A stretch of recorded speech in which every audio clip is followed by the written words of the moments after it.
Hi, welcome back. How are we? I hope you're good. Thank you for being here today. So, today's video, I feel like it's something that is long overdue because I have been here for quite some time actually. Because I remember I moved to Kenya when I was studying university, and then I moved back home during COVID, and then I came back.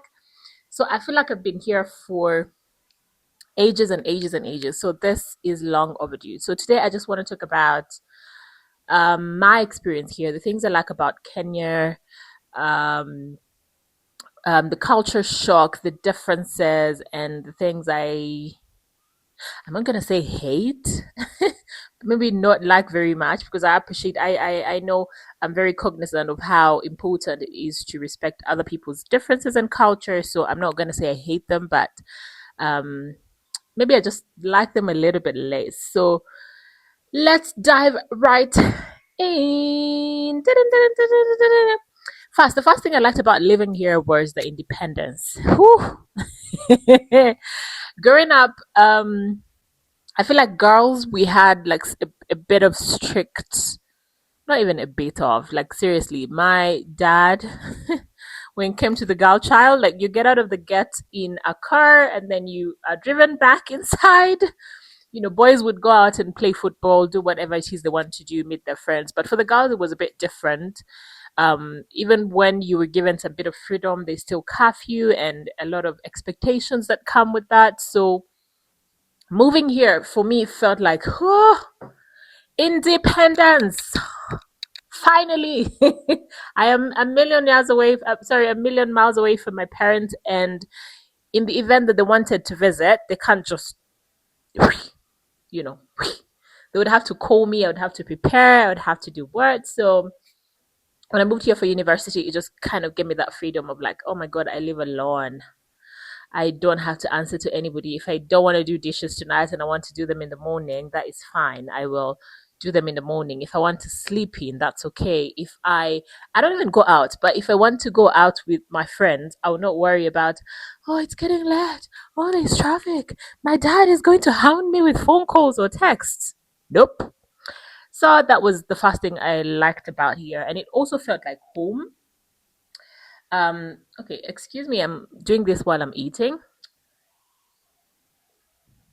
Mm. Anyway, Kenya for me felt like home.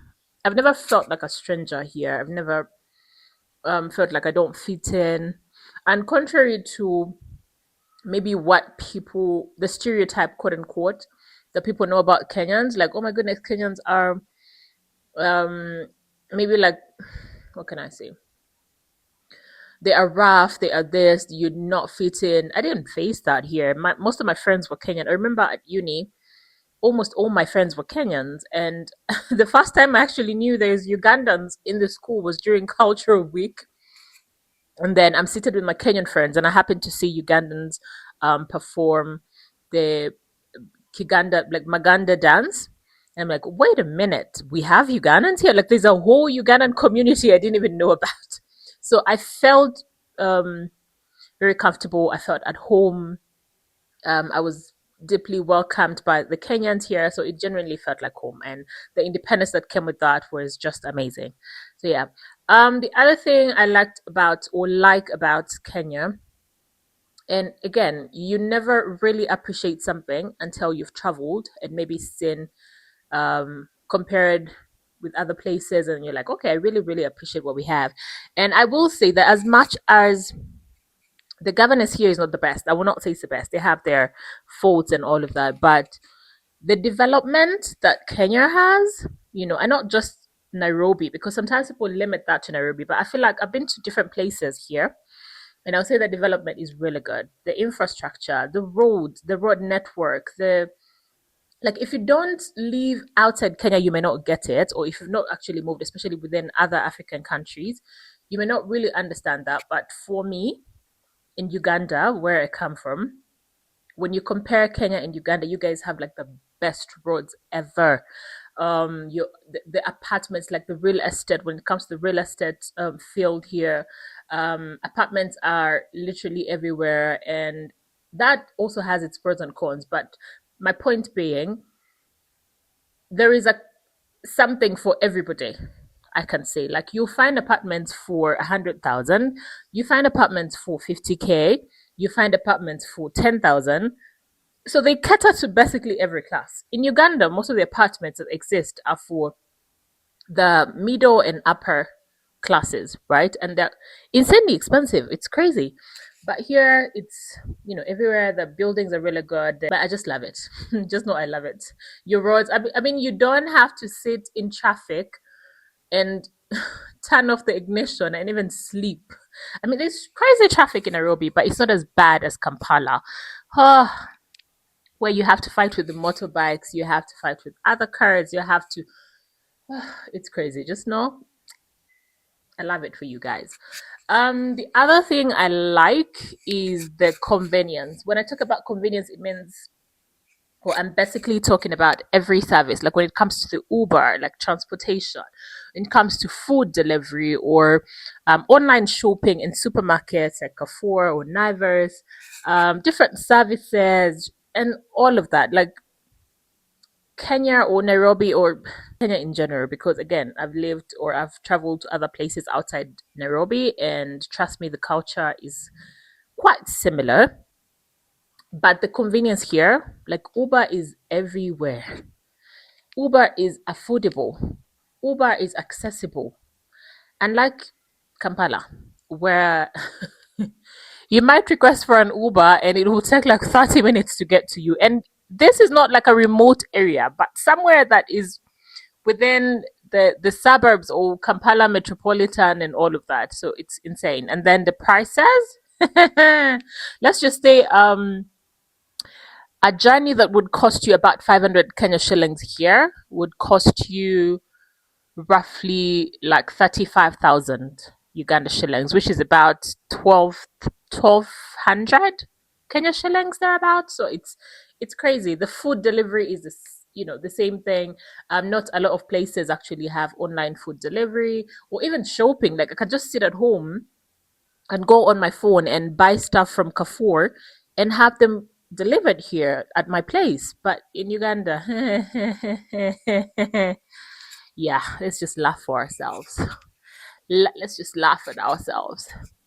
Um, the other thing I like about Kenya is affordable, pardon me, the affordable tourism, right? Like local tourism.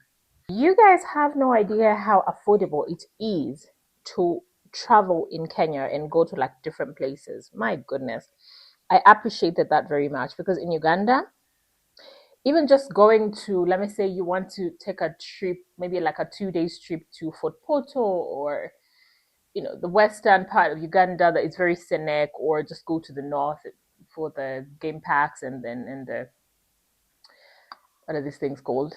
Waterfalls and stuff. Yo, you'd have to really tap into your pockets. You're going to spend a lot of money just to go see your own country. I feel like tourism in Uganda caters more to foreigners than it does for Ugandans. Like I was born and raised in Uganda, and there's a lot of places that I have not been to. Imagine that. Like a lot of places that I've not been to. In my own country, I could say I've traveled Kenya more than I've traveled Uganda. Because in Kenya, with even as little as 10,000 Kenya shillings, which is like about 300K Uganda shillings, you can just go somewhere, have a good trip, like for 2 days, Airbnbs and stuff like that, like affordable. Go have a good time and come back to Nairobi well refreshed, or just move on to the normal. But in Kampala, bro, even just going to Ginger. Anyway, I like Kenya because of that. It gives you the opportunity to see different things, enjoy different experiences, travel, even fine dining, and it's not as insanely expensive as it is in Uganda. So yeah, and yet they have better, way better hotels here in restaurants and food. No, scratch that, not the food. The restaurants.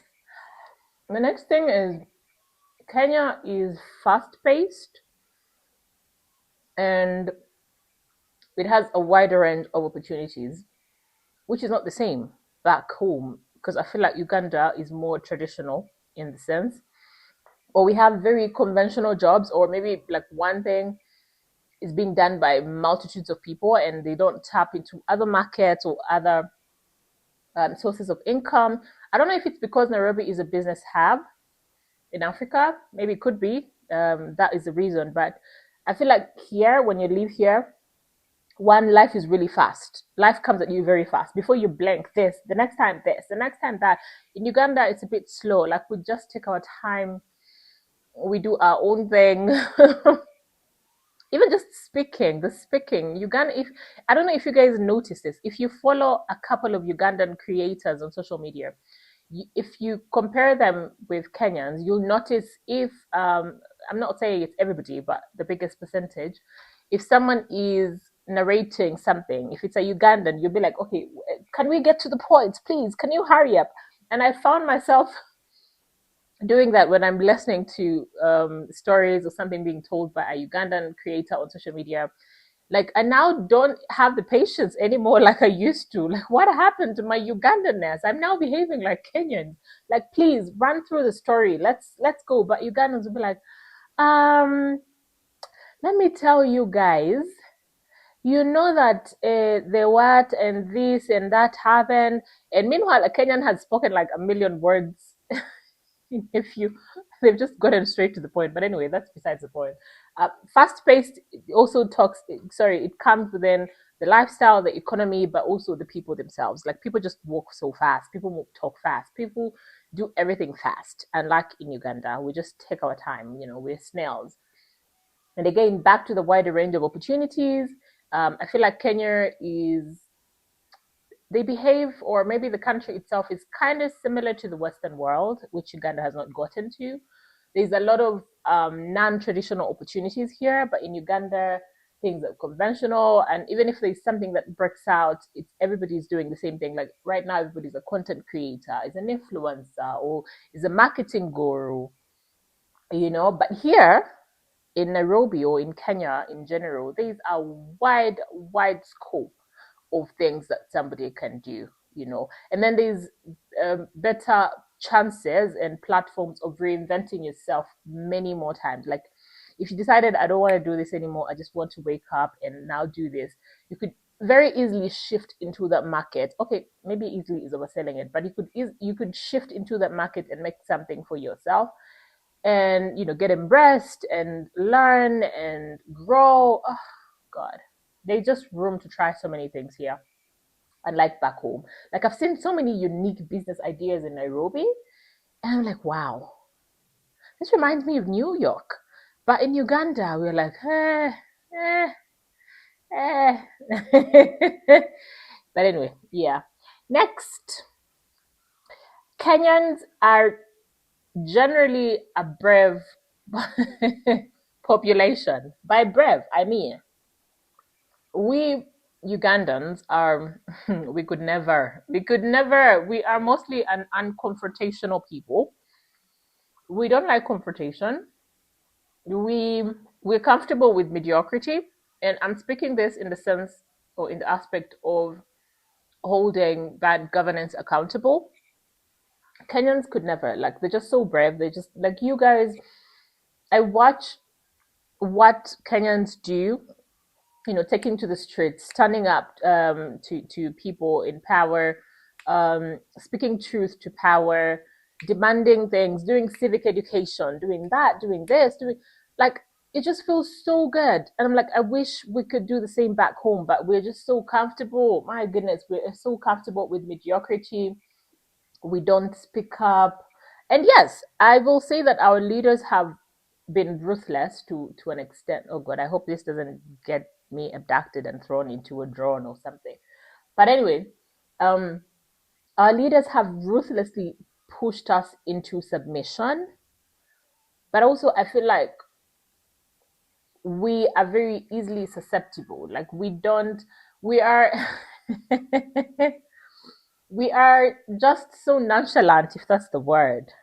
Nonchalant could be too much. Okay, there's some activists that we have, but the bigger part of the generation, sorry, the bigger part of the population or the citizens, just we don't care enough. Or we are like, okay, I don't want to die. I'm not doing that. Let other people do it. So I like that Kenyans actually stand up, come together, unite, are brave, and fight for what they want, and stand up and do all of these things. It just feels like watching a movie. Like, yeah, okay, okay, I like it for you guys. Anyway, I think also this comes to my next point of the solidarity. I like the solidarity that Kenyans have, and I've seen this mostly online on the internet. And again, there's multitudes of tribes here, just like we do at home as well. But people come together, especially the young people. Like they don't see Kikuyu, they don't see Luwar or Kisi or Luyer or Meru or all of the things. Like people, young people especially, and by young people, I don't mean just Gen Zs, but even millennials, because I feel like millennials are also young people, or at least the, how do they call them? Millennials, zillennials, zillennials, at least the ones that were born like before 1990, sorry, after 1992 maybe, or 93, I don't know. But anyway, I feel like by young people, I mean everybody that is between 18 and or even younger, and like 30, 35, 36, they're about. They come together. They are, like online. I've seen people join forces for a big cause. When you look at things like what Eric Omondi does, or people just come together to help out somebody. Like recently, I saw a corp, someone who used to be a corp and then was fired because they participated in the demonstrations, the Gen Z demonstrations, and then now they're selling maize, and then people just choose to come together and support this person. Another time, I saw a young boy who had, I think, to move back home and take care of his. I don't know if the dad was paraplegic or something like that, and people just came together and supported this boy. Another time I saw a lady who opened up a restaurant and she wasn't getting clients, and just people just like, my goodness, it's so beautiful to watch, right? It's so beautiful to watch. And also that it reminded me also during the Gen Z protests where people came together without even having like special like leadership, like, okay, this is who is leading us, this is who is doing this. People just come together and collected this insane amount of money just to help the people, the victims, or the people that were harmed during the protests. And it was just, I looked at it and I'm like, wow. As Ugandans, and here's the irony, by the way, Ugandans, we are known for being nice people, quote unquote nice. And yet, interestingly, we would probably not do something like this. And then the Kenyans that are stereotyped for being harsh are the ones that could come together and do something like this, for a good cause. Just unite, have this solidarity, and just bring a smile to other people. So it's really ironic, but anyway, that is really, really something that I like about Kenyans as well. The other thing that I've noticed here is the work ethic is like really, really, really good. And this is not just limited to the white collar jobs, but the casual, or I don't like to use the word blue collar jobs, but okay, the casual jobs, right? Like people, majority of the people are hardworking, they are smart, they are creative. Even women, like in casual jobs, like you just see a woman is pushing mkokoteni, or they are working as a conductor. That's it's called makanga, or driving a bus, or doing this, like the jobs that you'd probably least expect women to partake in, or maybe part of a building site, construction site, and they're like really, really putting in their all. They don't just sit at home and just eh, or just complain with what the cards that life has dealt with them. But they go out there, they work, they put in their all, they put in the sweat. Even in corporate, people wake up and dedicate their lives to doing this. And I don't know, I just love the work ethic and the fact that people are driven here. Yeah, it's really good. Again, my dear fellow Ugandans, I'm not saying that we don't have these attributes amongst us, but I'm just saying, I am just saying that there's something called a comparison. Just because I'm comparing doesn't mean that, oh, the other part is at 0% and this one is at, not really. It could be 50-70. That's what I mean. So, yeah. Now, something that surprised me or shocked me was one of the things, sorry, not just something, but one of the things that surprised me is what I find interesting is, why do Kenyans just dress anyhowly for weddings and big events and parties? Like, Kenyans could just never be bothered with dressing up. Again, I'm not saying everybody, but the majority. And also, I think this is something I heard even before moving here. I was told Kenyans don't really do the whole dress to kill, overdressing. And I remember when I started uni, and then I would go home and sometimes I would dress in a certain type of way, and my dad would be like, "You started dressing like Kenyans." I'm like, "What do you mean? How do Kenyans dress like?" And they're like, "Well, Kenyans, first of all, they don't dress for weddings and parties. Someone just dresses like they're going to visit a friend, or someone comes from work and then they're just gonna head to the bar or head to the party or head to the wedding," which is not the same in Uganda.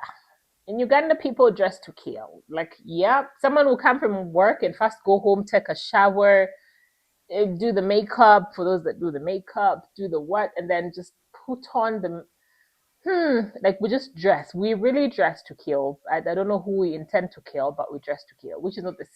It's not really the tradition here. Like, and this is something that I've also personally observed. It's not really just stereotyping, but I've attended a few weddings here and there, and I look at the scope of the dress code, and then I compare to back home, and I'm like, yeah, it's true. You guys could just never be bothered. You don't like the stress. You will just rock your dresses, and we're good to go. In Uganda, it's always like a fashion show. Everything is like a fashion show. The wedding is a time to show off your best. The parties are like, most of the people just dress to kill, which is not really the thing here.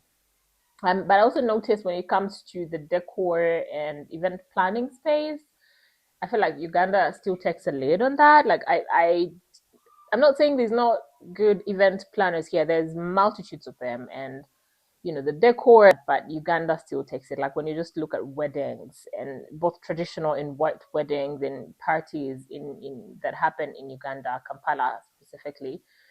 Whoo! No wonder that decor is insanely expensive, because, bro, hey, they really put in their all. So I feel like there Uganda is kind of like better. The other thing was, again, like I said, I'm not saying what I like, dislike, or hate or whatever. I'm just giving things just out there. The Swahili and the Sheng. When I moved here, in fact, it's really embarrassing how long I've been here, but my Swahili is still all over the place. It feels like every day I gotta learn a new word in either Swahili or Sheng. And then when I went to course, because I remember I did my attachment at the Mombasa Law Court. So I lived in Mombasa for close to 3 months. And then I was just floating, because here I am thinking, I've been living in Nairobi. I understand Swahili. I should be a breeze. Things, it's not that bad. Because what in the original Swahili was that? I would be in court, and most Coastarians. I'm sorry if this is not true, but most Coastarians, from what I noticed, don't really speak English. It's like Tanzanians. So even court sessions, for the most part, would happen in Swahili. So then I'm sitting there. I'm supposed to have a report, make a report for my attachment. I'm like, what is this? What am I listening to? I have no idea. Like, I'm floating. I don't understand what they're saying. And come to understand later that even Nairobians don't, sometimes they find it hard to understand coastal Kiswahili. So I don't know, Lord. But anyway, the Swahili kind of like, the good thing is, in Kenya, almost everybody understands English. It could be a Makanga, it could be a Mamamboga, it could be an Askari. For the most part, people understand Swahili, right? Sorry, people understand English. So you could always find a way, however broken it may be, they will understand each other. If I was living in Tanzania, I'd probably cry. But in Kenya, English So it helped me so much that I had to learn. I had to kind of learn how to, speak Swahili. And I remember when I just moved here at uni, I had this group of friends, and every time they would, we'd be having conversations like walking to school, or we're at the hostel, or all of that. They would be speaking Swahili, and then they're telling each other very funny or very interesting things, and I'm just floating like, yeah, what did you say? So now I have to wait for them to finish talking, and then I ask, what did you say? What does that mean? And then if it's funny, now I have to laugh. So my friends are like, Shina, you really have to learn Swahili. So they started intentionally speaking to me in Kiswahili so I can at least comprehend, And for the most part, I was actually really good. Not at the speaking, but at the understanding, right? But yeah, the Swahili and the Sheng, it's crazy. Like money, like one time I sat on a motorbike, and when I got to wait, was I no, I was buying something from the market, like a local market. And then when I asked this guy, how much is it? He goes ahead and tells me it's chani. And I'm like, what? That was my first time hearing that word. I'm like, what? What is chani now? And then I didn't want to ask him because then I'm thinking if I ask him what is chani, he will instead um, probably give me a higher price or something like that, because then he will notice I don't know what chani means, or even my accent. So I'm like, let me make a phone call. So I was like, give me a minute. I stepped aside and called somebody. I'm like, hey, how much is chani? Chani, what does that mean? Like, it's 50 shillings. I'm like, I thought that is hamsini, or there's something else that they call 50 a 50 bob, or I don't know. And it feels like every day there's something new I have to learn, right? So it's crazy, but it's also interesting, and I love that. So I am trying to learn. The good thing is there's something called the one-eyed among the blind. When I go to Uganda with my Swahili, I am the master, because in Uganda, Swahili and Ugandans are like, we will never connect, we'll never meet. I feel like every other East African country has adopted Swahili apart from Uganda. I mean, Rwandans can now speak Swahili, Burundians, Congolese, Kenya, Tanzania, and Ugandans were just like, see, we us, mimi, see. We're not doing that here. So when I go to Uganda, I'm like the pro of Swahili. I'm like, talk to me. And then here I'm just floating. My husband usually tells me when I'm speaking Swahili, I sound like a kid, a kid who is learning Swahili. And I'm like, really, we gotta be serious here. But anyway, that was very different for me. But I like it. At least for now, for the most part, I understand. My speaking is almost there. Like, huh? I am good. I know my husband would disagree with this, but I know I am good. Other thing that I find interesting about Kenya is if there's any such thing as a carelessly careful driver or carelessly careful driving, you'll find it here in Nairobi.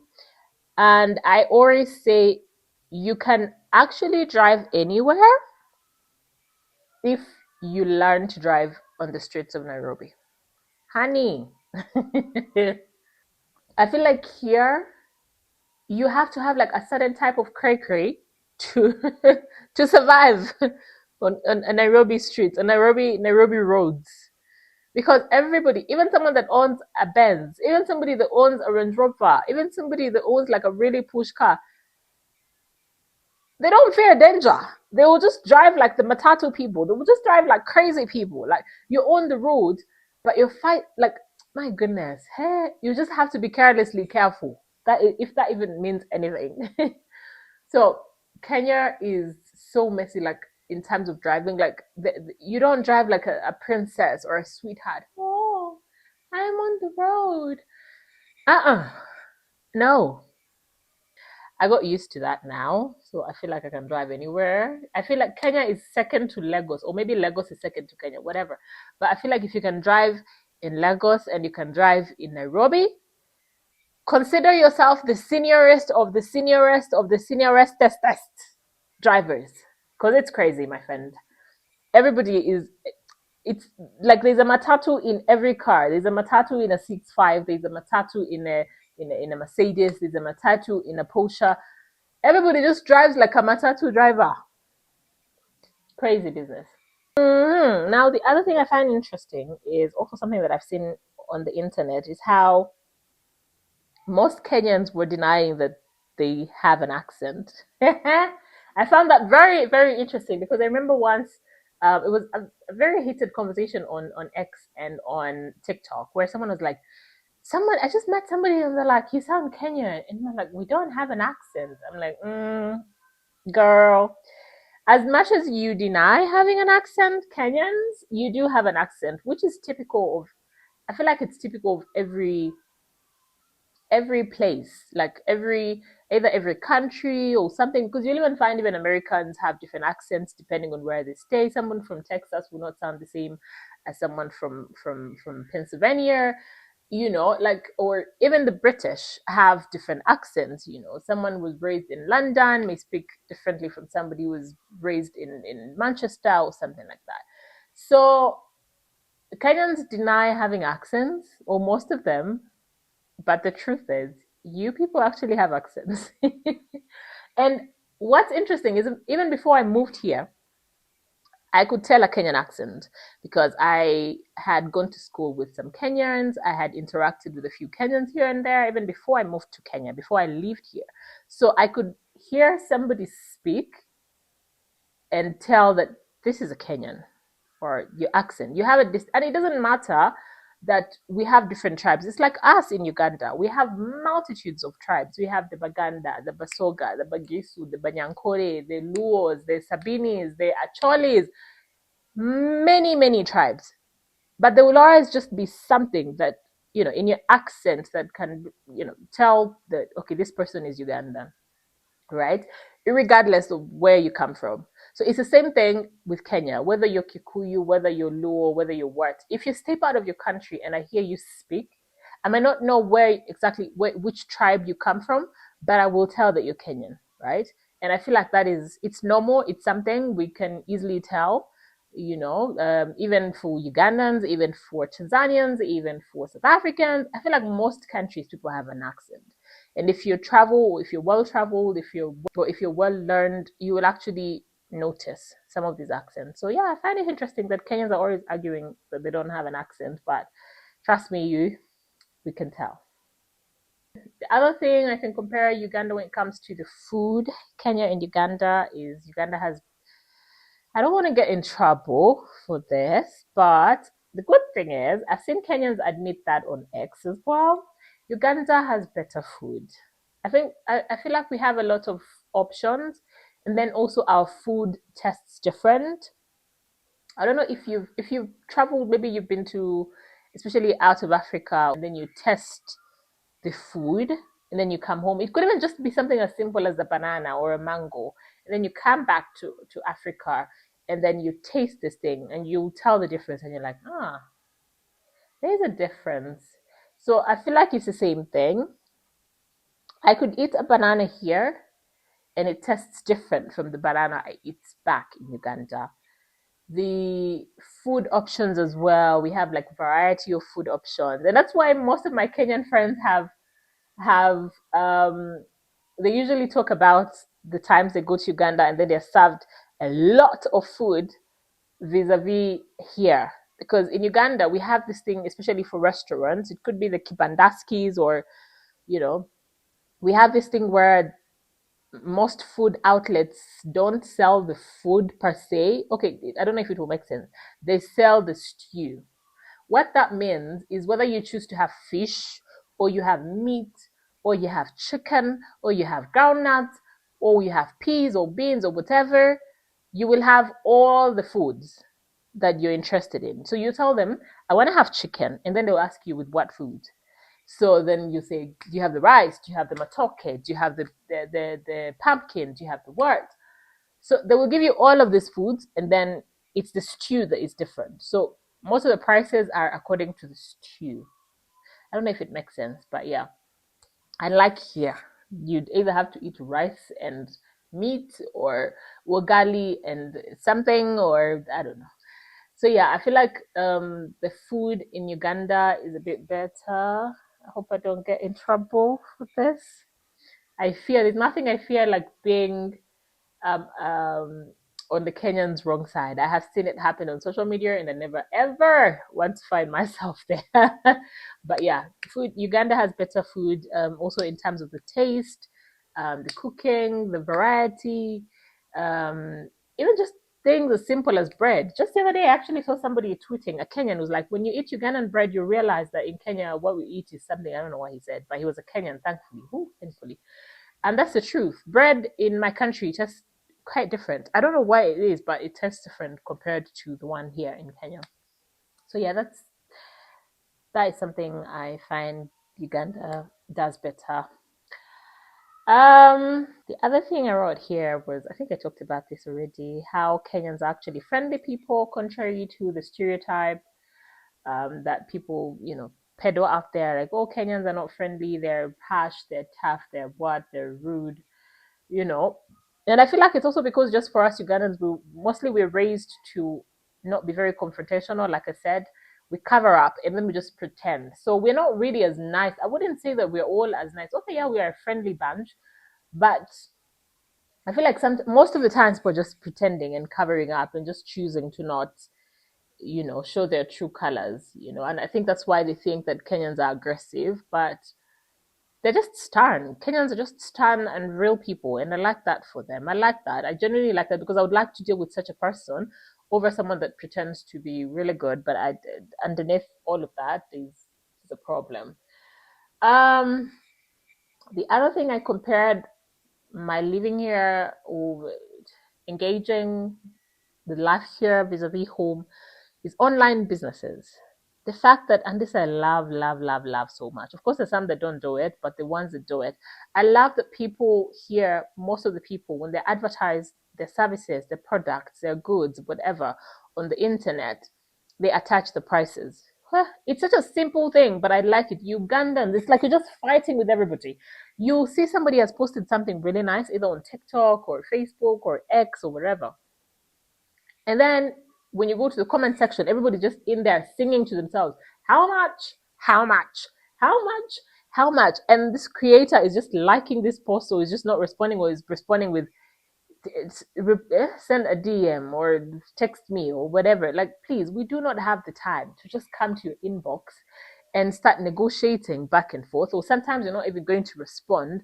Like, let me just see something in my head. I'm like, okay, I can afford this, or I can't afford it, or I can negotiate my way into having this thing.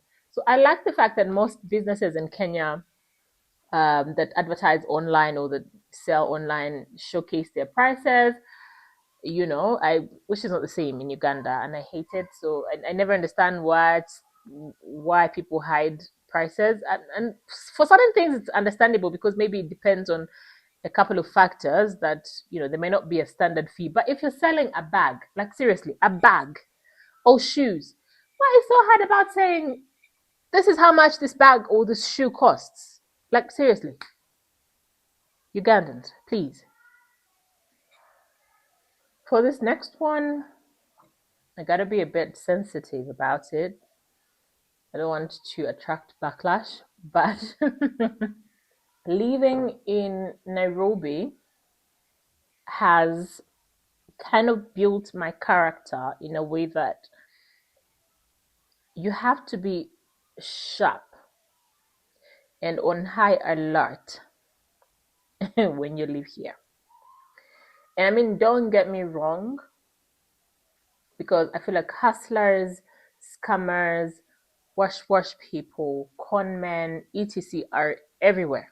Everywhere in America, in Australia, in France, in South Africa, in Benin, in Togo, in Egypt. They're everywhere. In Uganda, they're there. So I'm not saying that it's just here, but it's prevalent here. Hmm? I have been a victim many times. I have seen people that have been victims many times. Like, you really have to be keen. You really have to be attentive. There's a lot of scammers and con men operating excuse me, operating businesses that actually look legit. I kid you not, legit, especially online. Like you would have no reason to suspect this person, you know. And then they show you our welcome to Nairobi. Nairobi is not just buildings. Welcome. ah, that is why it's important to do your due diligence whenever you are purchasing something or a service or you're dealing with somebody. It's anything really here. Don't. It's not always advisable to make payment for anything you've not seen, or because even those ones that have seen certain things, they also they're also conned. So let me tell you. And I remember when I had just moved here, my friends warned me. Kenyans themselves, my Kenyan friends, they warned me. They're like, don't just talk to anybody in the city. Don't just buy anything online. Don't just ask anybody for directions. You never know who this person is, what they will do, if they can follow you. And they put the fear of God in me when I had just moved here. Kenyans themselves, it wasn't even people that are not Kenyans, but the Kenyans themselves. And I remember one time there's this experience I had when I had just moved here, and by then I didn't even know anything in Swahili. And then I was in town and I wanted to go somewhere. So I got on a motorbike because I was already afraid of taking out my phone when I'm in CBD. So I couldn't use the Google Maps. But I knew the name of the place that I was going to, even though I have never been there. So I called a motorbike, like off the road, like from the street, and told and asked him, "Do you know this place? Can you please take me to this place? How much is it going to be?" And this guy was like, "Oh yeah." It's like this amount. But to me, the amount, because I had started, to get a bit of the feel or understanding of the money here, like the value of the money here. So when he told me this, I was like, but that's a lot. Like, where are we going? Because I tried to convert that and I'm like, that's a bit much, but could be the place is a bit of a distance. So I asked him, "Are you sure?" He's like, "Yes, yes, let me just see it. I'm going to take you." Tell me why. Later on, when I come to land, I just realized this guy took me around town from here to there, avoiding the place that we're going to, just moving, moving, moving, moving to show me. I don't know what his intention was, and because by then I really wasn't familiar with the city, it didn't click. And then eventually he stops me somewhere and he's like, "This is the place." Remember, I'm afraid of taking out my phone because usually the only time I'll take out my phone is if I'm maybe standing somewhere like in a safe building or restaurant or something, but not on the streets. So he's like, "Yeah, this is the place. We've arrived." I'm like, "Oh, really?" He says, "Yes." So I get off, I pay him, and then I enter a building. So then I take out my phone. Because remember, I was already told not to ask people unless you are an askari, or they call them a soldier here, that for a building like a bank or something like that. So I'm afraid of even asking people whether this is the place that I'm going to. So I just enter somewhere and I pull out my phone and now check the Google Maps to see whether I'm at the right place. I wasn't. I wasn't at the right place. It also turns out that the place I was going to was actually walkable distance. At the most 100 shillings. 100 shillings. And I will not tell you how much this person charged me, but anyway. It is what it is. Bottom line is you really have to be keen here because many people are just making money anyway in whatever way they'll make it. So it could be wash, it could be scamming you, it could be conning you, it could be anything, hustler, pickpocketing. So you really have to be very, very keen when you live, especially in Nairobi. I don't know so much if the same happens in many other big cities in Kenya, but with Nairobi, yes, definitely, definitely, you have to be on high alert. Yeah.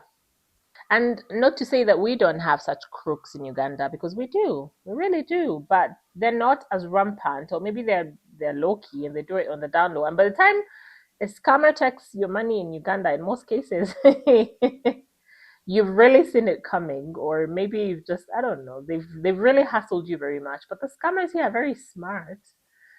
They are really, really smart. You just, I don't know. People will just, anyway. Next. I think I also mentioned this last time when I was talking about how first paced Kenya is. People here walk very fast, like really, really fast. My first time being here, I was like, where are we going? Why are we moving very fast? What's happening? Who is chasing us? Huh? Because in Kampala, again, we're just dilly dallying on the streets. There's no rush. In fact, Kampala kind of reminds me of Mombasa. The Mombasa, I don't know now how Mombasa is, but the Mombasa back then, where people just are just slow. We do what we want at our pace. But here, everybody, we're running, we're going somewhere, right?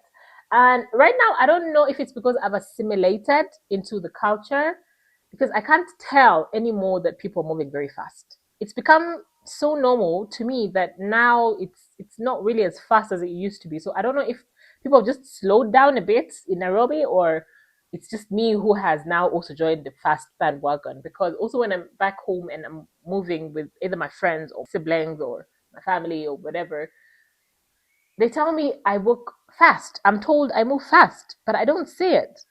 So someone will be like, "You walk so fast. No wonder you live in Kenya. Like you walk like Kenyans." So I think I've really picked on that habit of walking fast, and now I don't see it anymore. And also the lining up for the buses, that was also shocking. Like, so we come here and we stand and we have to make a line and we have to queue so we can hop onto the matatu. The first time I saw it, I asked my friend, "What's happening? Where are we going? Like, where are these people going?" So it shocked me that people are actually lining up, and it's not everywhere because not all buses are for queuing, but there's specific buses that people have to queue for them in the evening. So that was very interesting to watch, very very interesting, which leads me to my next point of the matatu culture. That was the most interesting, up until now. That has been the most interesting thing about me moving here. Like the matatu culture was just a shock to the shooketh of the shookethness. Like what? But I love it because it's so unique. I've not seen any other country that has such culture. So it's what makes Kenya unique, but it's also very interesting because you see all these matatus that have insane art, and then they've been pimped. Some of them have lights on the outside, and then inside there's like a million TVs and huge sound systems. So you sit in there and it feels like you're in a club. Doo-doo, doo-doo, doo-doo, doo-doo. I remember when my dad came to visit me here for the first time, I took him into a matatu. And when he came out, he's like, "I can't hear you. I feel like my heart is coming out of my chest. I'm never sitting in these things again. From now on, it's Uber or I'm bringing my own car and driving, driving you here." That's how crazy it was. And I remember the time that my dad and I sat in that matatu, there happened to be an older woman, like really, really like a grandma. And my dad was like, "How can that woman at that age be okay with this? Like, is she not worried? Like, she's just going to die." So the matatu culture was very, very interesting, but I love it. Now I don't sit in those matatus because I can't. No, it's just not for me. But back then at campus, I liked exploring and I liked sitting. At one point, I really liked it because it was fascinating. It was so new. Like, okay, this is how you guys travel. You're not bored. You're very entertained. So now I usually sit in the ones that are there's no chaos happening. There's no TV. There's no serious music systems going on to block my ears or pop my heart out of my chest. Yeah. So I love the culture, but I stopped sitting in those matatus. Call me old. The other thing I like about Kenya is the versatility of music. By that I mean we also have that in Uganda, but like at one point, somebody will know a popular Kikuyu song or a Catholic song or an SDA song, and this song is actually just playing in the most random of places. Like you just be in a club or in a matatu, and then you hear a church song. Like I don't know if you don't live in Kenya, you don't understand what I'm saying. But even in a club, or a party. You just be at a party and you're dancing and dancing and dancing, and then all of a sudden someone will play na na na na na na na na na. Ah, this is a Christian song. It's a Christian song. It's like a church song, or it's a gospel song or something. Not even gospel, but like specific church songs, either those Catholic songs or those SDS songs. And then shockingly, everybody will sing along to this song, right? Or then they'll go and play a Kikuyu song. And then everybody will actually know this song, whether they're Luo or they're Meru or they're Mijikenda, they will actually know this song. So that is what I mean by the versatility. Like, not that, oh, we don't have music in Uganda or songs or whatever. We do. But it's so hard to find that dynamic here. But I don't know how best to explain it. If you don't live here or if you've not seen it happen here, you may not really understand what I'm saying. But yeah, I found that very, very random and very interesting. Like, it was crazy interesting. Or you just in a club and then a popular Luo song will play and everybody will know. Like, now I know a couple of Luo songs. I'm like, how do I even know this song? And then you hear Nasa na na na na na na na na na na na, and you're like, oh, okay, this is crazy. But it would be hard in Uganda for me as a Muganda to hear it, let me say an Acholi song and I know it or something like that. But anyway, very random but very interesting. Um, I feel like there's so much I could talk about. The differences, the culture shocks, the things I like, the things I've noticed about Kenya. If I were to talk, I would probably make like 3 or 4 videos of this. But yeah, let's just say my time here has been rather good. I can't complain. And I'm very proud to be associated with Kenyans and Kenya. And it's a good place, honestly. It's a good place to live. Save for a few things here and there, the taxes, the whatever, which happens everywhere anyway. It's not, especially in Africa, the corruption and all of that. But generally, I like the place. I like the country. It's beautiful. It's amazing. It's wonderful. And I think that's all I'm just gonna that's all I'm going to talk about. Maybe in the future I can make another video and talk about more things that maybe I've not talked about today. But yeah, that's about it. Thank you for watching and see you next time. Bye.